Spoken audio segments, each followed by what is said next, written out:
Hi, this is Mary. I'm Kevin Caron's lovely assistant, and this is the third in a series of videos on how to have a successful art career. Now, this is the way Kevin and I do it, and it seems to work for Kevin. You'll have to do what you want to do, but maybe some of the things that you'll learn in these videos will be helpful to you. We've talked about the business side of your art career, and if you haven't seen that video, I would urge you to watch that one, because a lot of these things that people think are boring are really critical. And that's true of marketing too, and we're going to do marketing in two videos. This first one, we're going to talk about some things you need to think about. Now, before you say, I don't want to think, I just want to do, you'll find out that if you think about what you're doing before you get started, it will affect everything that you do, and it will make it much, much easier. Well, first of all, marketing. What's marketing and what's sales? It's pretty simple. Marketing is capturing their attention, getting someone to pay attention to what you're doing. Sales is actually what you do once you've caught their attention, and that's get them to buy. But what we're going to talk about is marketing. And a lot of people hate marketing, especially if they are, let's say, an artist and they're doing it all themselves. It's really hard to go out and promote yourself. I used to hate marketing. Now I love marketing. And one thing changed. It was just the way I thought about it. When I began to look at marketing as a way of sharing what I loved so much about what Kevin was doing, it became easy. I began to realize not only did most people actually want to know about what Kevin was doing, and when I say most people, I mean friends and family and neighbors, they're curious, but also people who liked his work, they want to know what he's going to do and where he's going to do it.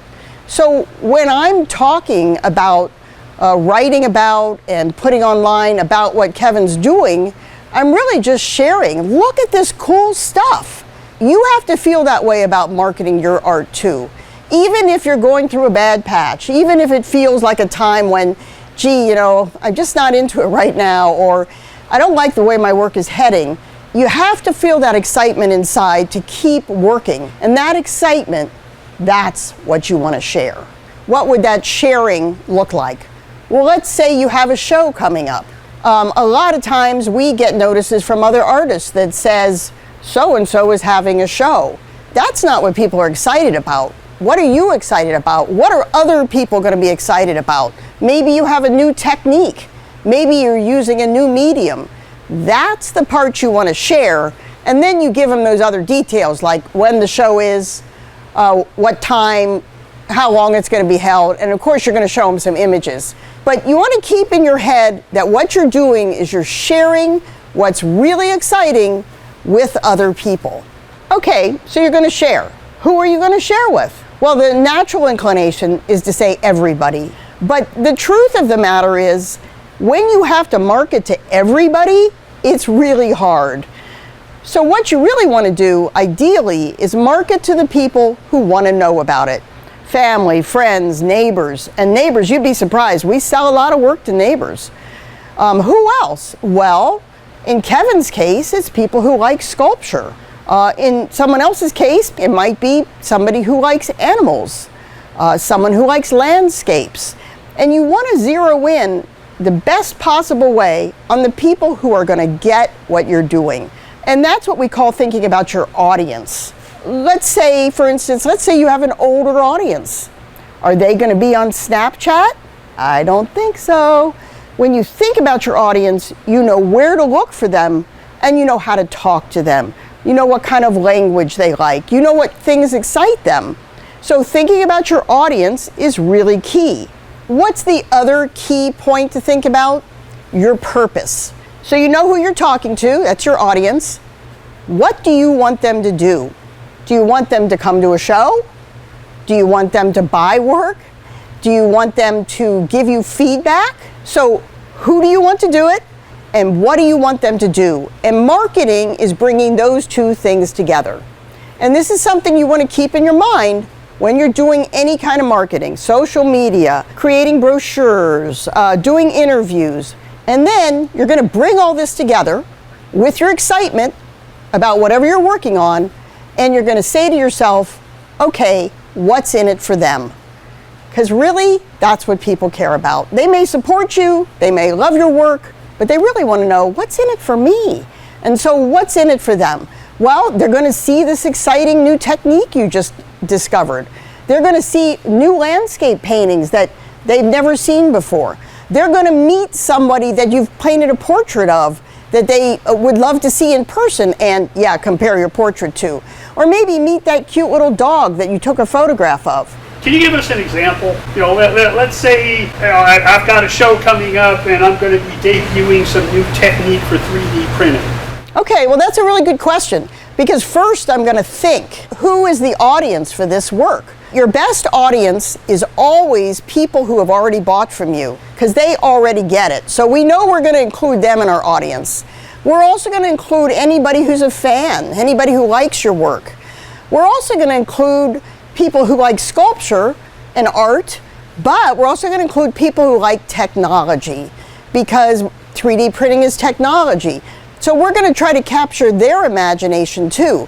We might not talk to all these audiences the same way, by the way. That's a little nuance that you have to think about. But what are you going to say to them? Okay, you put me on the hot spot, Kevin. What are you going to say? You're going to say, sculptor Kevin Caron has had an incredible breakthrough on his 3D printing. The work that he's created is unlike anything he's ever done before, or anyone else has either. And that's the hook, and that's the angle that we're going to use when we promote this new work. We'll have the printer running, stuff like that. Right, absolutely. And getting to meet you, that's a big plus. People always like to meet the artist, and to get to see the work being done. That's a huge draw. So to get to see that big 3D printer running, people will come, and they want to see it happening. So those are all things, but first you have to capture their imagination. Then you can give them all those other details, like where the show is going to be held and when it's going to be held and all those things, because they don't care about that until they know they want to come. And here's another really important thing, and this really is true with anything you're doing. If you're involving other people and you want them to do something for you, you want to make it as easy as possible for them to do what you want them to do. So, for instance, here's a little thing that you might not think of. You're going to have a show? Did you put a map in there? Do they know how to get to where you're going? Sometimes if it's online, it's as simple as putting a link or even embedding a map. But whatever it is you want them to do, you need to think in terms of, how do I make it easy for them to do what I want them to do? But let's talk for a minute about social media and online visibility. Really important. I am a firm believer in having a great website as the hub of everything you do online. So that means that you have the opportunity to send everybody online and in print anywhere else to a great website that has great information on it and great photographs, and that makes it easy for them to contact you when they want to buy. And we do sell a lot of work online. We've sold in excess of $250,000 of work online in various ways, but through the internet. It's been incredible to me. So what about social media? Important? Do you need to have social media? I think it's pretty important, except you have to pick your battles. You cannot be on every social media platform and also create art and do all the other things that need to be done as an artist. The best thing I can say is pick your social media that is going to talk to your audience. For instance, Kevin posts on Facebook every day. Why? Demographic is older, and we find that his audience is older. He also posts on Instagram at the same time, which we know is a big place for art, so really important, and to Twitter. This is all done automatically when things are going right. Another really big social media platform for Kevin is YouTube. A lot of people don't think of YouTube as social media, but it really is. And why? Because there's an interaction between viewers and you, whoever is making the videos. So Kevin has more than 550 videos. He has, last I looked, 70,000 subscribers, 19 million views, like one Beyonce video, But Kevin is really, really, really good responding to people. He's built an awesome community of people on YouTube. YouTube gives him an opportunity to talk about his work and also how he creates his work. And he has fans all over the world because of that YouTube channel and because of his interaction. There are other places that you can go. There's a site called Quora where you can answer questions, and people who are interested in your subject are going to find out about you. But you need to match up your social media and your posting schedule to whatever you think works with your audience and your purpose, because otherwise you're going to be on social media all day, every day, and you really don't want to suck your time that way. Social media, though, is not a replacement for print media. There is still a time and a place for print. One of the things we found super effective is what we call our little popcorn brochure. We call it that because we give it away like popcorn. They're pretty cheap. We have lots of them printed at once. We give them away at shows. We carry them. They're great. You can put them in your pocket, your purse, and all it is a little fold out with Kevin's work on it. We've gotten magazine articles from this. We've gotten sales from this. It's an awesome item that you can leave at a show even when you're not there. What else do we do in print? Postcards for important shows. Not every show, but we're having a big show and you're on our mailing list, you're gonna get a postcard. And I will tell you, that definitely works. We've drawn people to shows that would not have come otherwise, would not have come with an email invitation. We send those too. But they came because they had something they could put up on the refrigerator or on the bulletin board, and then they came to the event.